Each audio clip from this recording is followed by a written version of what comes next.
Merry meet everyone, Hawthorne here, and today is week 4 of the YouTube Pagan Challenge here on my channel, and this week's question is all about the Wheel of the Year. The question is, what does the Wheel of the Year mean to you? Now this is a really interesting question because I never really thought of it, and I never really thought about it before, so let's just go into rambling about this. So basically, for me, especially where I live in Canada, there are the 4 seasons. Like in Canada, we definitely have 4 seasons. Like it is spring right now, then summer will come, it'll be 32, 34 degrees, and Celsius that is. And then fall will come, and then winter will come, and it'll be cold as ass. Like it will get down to minus 32, minus 40, and I see a full spectrum of seasons, even though here in Atlantic Canada, my winters are like really long. This winter past actually was very not snowy and not even that cold for a lot of it. There was some snow and there was some cold, but compared to the year before where we had like Snowmageddon, it was yeah, very mild year, but it was still winter. I could still see the season. And I really like having the 4 seasons because it really ties into the Wheel of the Year really well. Like, the last harvest, Samhain, it makes sense that we're taking, like, what's left, and we are taking everything we can of what's left of the harvests from the year to prepare for Yule, like to prepare for Yule into Imbolc, into Astara, because during that time, it's snowy and it's cold and it's dark and like the sun doesn't rise till like 7:30 in the morning in some parts and sometimes even 8 a.m. And I really feel that because I actually go to work. I have to be up at 5:30 in the morning and I have to walk to work at 6 a.m. So I really notice when the sun is waking up later in the day and when it's going to bed later at night, because it's like I'll walk to work in the dark, I'll be at work, I'll see the sunrise, and I'll see it set, because when I leave it'll be dark again, sometimes setting at 5 o'clock, sometimes 4 o'clock. So what can you do? But I really enjoy seeing the 4 seasons. It really makes me appreciate them all. Fall is my favorite season, but I think that's because I'm a November baby. November 18th. I'm a Scorpio. Virgo moon. And it really corresponds with the Wheel of the Year because I can really see those seasons. I can really see and feel what people who didn't have the luxuries I have today, I can see how they might have been scared or worried about not having enough food to get through the winter or anything like that. I can see it around me. I can see it, I can feel it, but I don't have to worry about it because I go to the grocery store and I can get mangoes in the middle of December. And I can get bananas and tomatoes, and I can get all sorts of fruits and veggies. Of course, they are a lot more expensive during the winter. Like during the past winter, it got up to being like $10 for a cauliflower. Like for a cauliflower, like $10 to $15 for a cauliflower. But that's also because the Canadian dollar was literal shit for the past year. So there's that. So it's just amazing that I can do all these things year round. I mean, it's unnatural, but I would rather not get scurvy in the middle of winter. I don't know about you, but I'd rather not get scurvy and I would rather not starve. But like without these luxuries that we currently have, the people who lived here in the past would have suffered and been terrified. Actually, in my city, there is a loyalist graveyard. It is a graveyard that is, like, we have our British graveyard, which is like, because, well, Canada wasn't officially Canada until after the First World War. We were still, well, we're still technically a colony of the British, but we're our own thing. I mean, we went to war in World War II a single day later just to show, we are not you.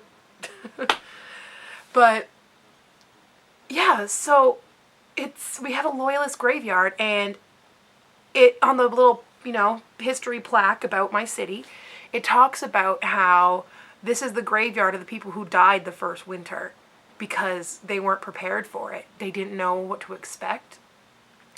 So it's just, it's a very small plot of land, but it's probably got each gravestone, which is falling apart, and hardly you can't read anything on it anymore because it was like hand carved and shit.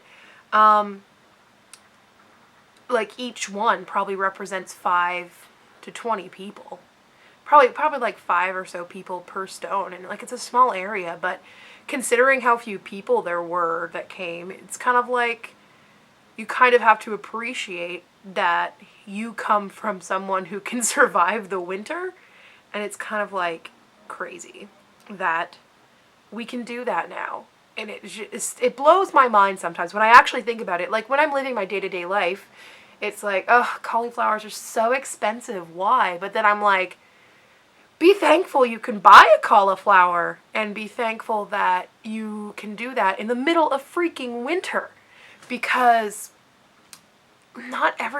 first of all, not everyone around the world can do that.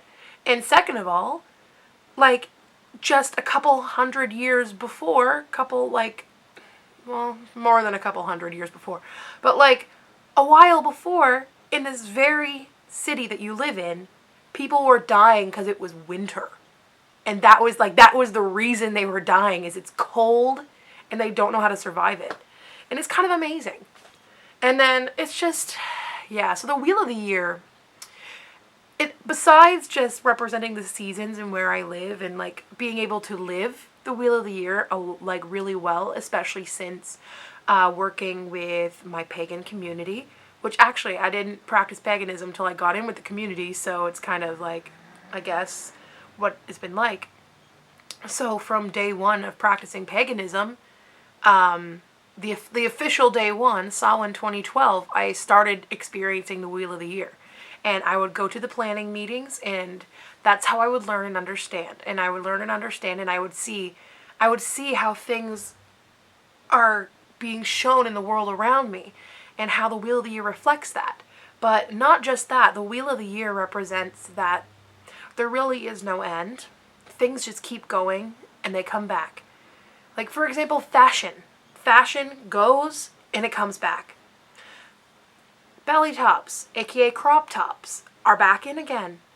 Like, I feel like that thing from the 90s and early 2000s where people didn't wear bras, I think that's coming back. And, like, there's a lot of things that are coming back in fashion, and it's like fashion does rotate, because all of these things came from other fashion. Like, the fashion we have now is very 90s derived. The fashion, I remember in high school, it was quite 80s derived. Like, maybe not as intensely 80s, because I feel like the 80s are kind of their own little category, but a lot of it was 80s derived. Like, what I wore, people told me was very, like, toned down 80s. And then, 70s and, so on, things get derived from previous things. So, kind of like how women wear heels now. Women used to not wear heels. Men did. So it's kind of like an interesting role of how things turn, return, reiterate themselves, come back, change maybe a little bit. Like, for example, this past winter, while it was still winter in the Yule season, it wasn't as snowy, and it was a little bit warmer. But you know what? Next year it might be cold and snowy again. Things change, things move, things continue on. It's a circle. And again, the Wheel of the Year is a circle, which that's another thing. In a lot of pagan practices, the circle has a big representation. And that's for good reason, I suppose. Because a lot of things are a circle. Life is a circle. You're born, you're a kid, you're middle-aged, you're dying, you're dead, you're born again. And it goes in a circle. From birth to rebirth. Things move in a circle. And we are circles. We're born. We need to be taken care of. We grow. We take care of others. We grow. and we need taken care of again, and we die, and then we're born again. It's just so fascinating how circles work. And not only that, like a lot of us practice within a circle, or we call our groups circles sometimes. Or like we had a circle instead of a ritual. If it's not a full ritual, you could say that you had a circle. And, you know, you cast a circle and then you open the circle. Like, there's a lot of things that a circle, like, represents in paganism. So the wheel of the year being a circle is quite interesting as well. So it's just, the wheel of the year turns and returns again. It keeps moving. And it's also motivational because if I'm having like a seasonal affective disorder moment or something like that, I'm usually not too bad. I mean, it's winter, I'm more likely to be a little bit more depressed or sad, but I think everyone is in Canada. Like when you actually have the seasons, winter can sometimes feel depressing and sad and weight upon you. But I can see that parallel in my spirituality, and I can take that and I can remember the wheel of the year turns and returns. Spring will come, summer, fall, winter again.